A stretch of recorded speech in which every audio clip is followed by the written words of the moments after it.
Pemirsa, hari ini pemerintah akan menggenangi Waduk Jati Gede di Sumedang, Jawa Barat. Rencana Presiden Joko Widodo akan langsung membuka secara resmi peresmian Waduk Jati Gede tersebut. Namun peresmian Waduk Jati Gede hanya dibuka oleh Gubernur Jawa Barat Ahmad Heriawan. Dampak pembukaan waduk, ribuan warga dari 28 desa pun terancam kehilangan tempat tinggal.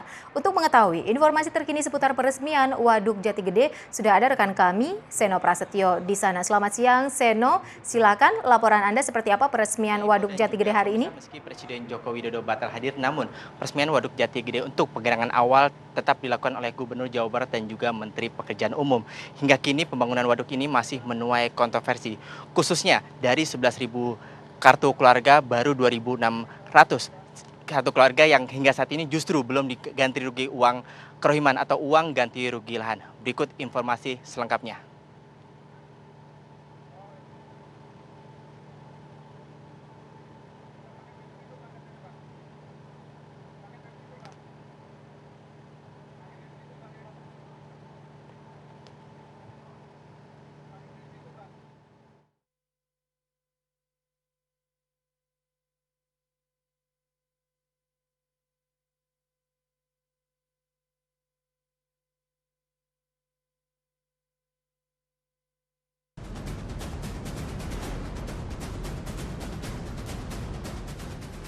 Pembangunan Waduk Jati Gede di Sumedang sebenarnya telah direncanakan sejak zaman Hindia Belanda.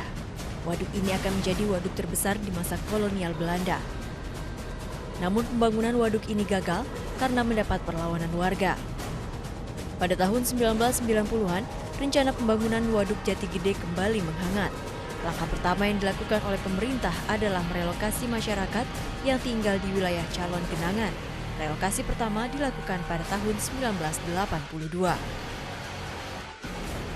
Proses pembangunan waduk terus berkelanjutan hingga kini, puncaknya adalah pada tanggal 31 Agustus nanti. Seluruh Waduk Jati Gede akan digenangi dan akan merendam ribuan hektar lahan warga, meski masih diwarnai protes warga yang belum mendapat ganti rugi. Dampak dari pembangunan waduk ini, 16.000 kepala keluarga harus pindah ke tempat lain. Lahan yang akan terendam meliputi 1.389 hektar hutan larangan, 3.100 hektar sawah dan kebun. Satu hal lagi yang disayangkan warga setempat, waduk ini akan merendam 33 situs cagar budaya yang beberapa di antaranya dikeramatkan warga setempat. Namun pemerintah yakin waduk ini akan memberikan manfaat yang sangat besar bagi masyarakat. Antara lain akan menjadi irigasi bagi daerah Indramayu, mencegah banjir dan meningkatkan kapasitas listrik hingga 110 megavolt.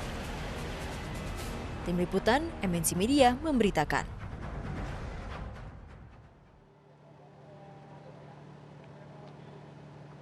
Sementara itu pemirsa, meski pengisian Waduk Jati Gede ini masih dilakukan secara bertahap hingga beberapa bulan kemudian, namun dapat dipastikan ribuan warga di Jati Gede khususnya di 28 desa akan kehilangan tempat tinggal. Berikut liputannya.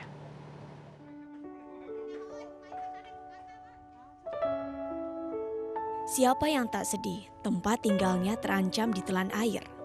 Ida bahkan memilih menghancurkan rumahnya sendiri ketimbang membiarkan rumahnya tenggelam. Desa Cipaku tempat tinggal sedari kecil memang termasuk salah satu dari 28 desa terdampak proses perairan Waduk Jati Gede. Suka tidak suka, Ida harus angkat kaki dari tempat tinggalnya.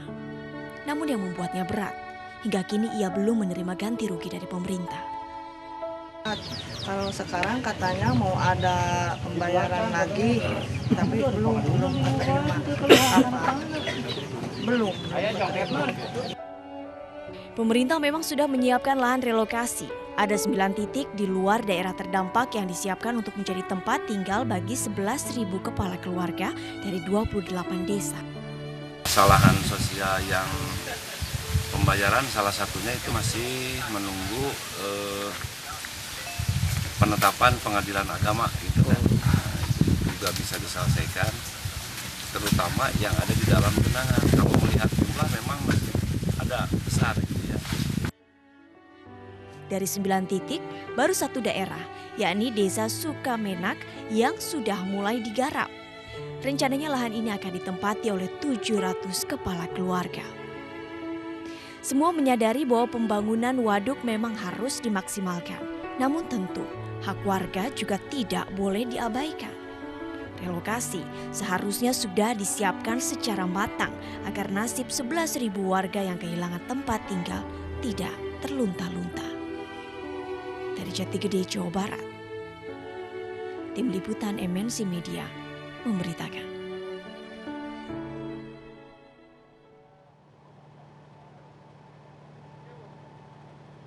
Ya Ivo, demikian kembali ke studio.